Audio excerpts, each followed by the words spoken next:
This morning we're publishing the Cambridge approach to textbooks. Our Director of Assessment, Research and Development will guide you through it. 2 years ago he gave a policy speech where he theorised what the challenges and requirements were. Today, 2 years on, we're delivering the practical outcome of that theorising.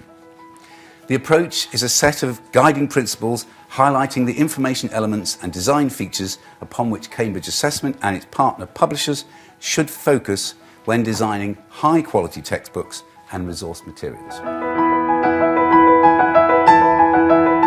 What is really key in high-quality textbooks used in Southeastern Asian countries in particular is the very careful and the amount of effort put into the choice of the very careful examples.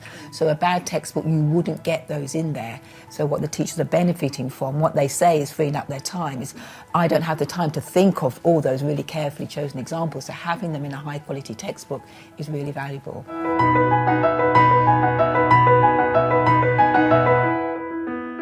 What Cambridge's criticism of was not of people or particular publishers, but of the set of relationships which were obtaining in England and were giving rise to poor quality. We wanted to help policymakers and those working with publishers, including teachers, understand the complexity of these relationships and manage them in such a way that all of them would drive us towards high-quality materials of the kind which Fei Shen and Debbie have described.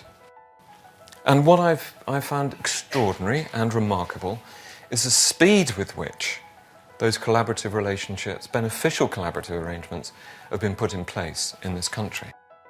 We're saying is that the relationships in a given jurisdiction should be managed in such a way that it ineluctably gives rise to high-quality materials, which are supportive of the best pedagogy in the classroom.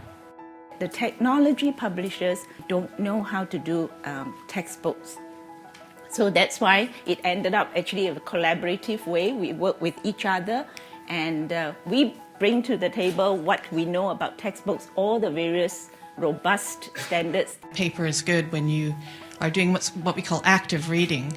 And our tools for the online world are incredibly bad at this. I don't know how this translates into the educational world, but certainly in office life, paper is still a very, very important resource when you want to do that very deep engagement with materials.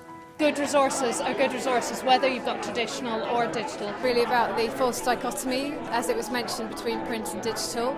I think publishers' jobs are to commission good content, regardless of whatever format that's published in, and working with a range of authors as well. Some of the complicating factors, such as separating out the technology and the subject from the more serious detail relating to the subjects itself, which I don't think we've thought about in England for 30 years. Books that really reach down into the curriculum and the syllabuses that you want, so that you've got a very clear idea in the textbooks about the knowledge that you want, and then that's available to teachers.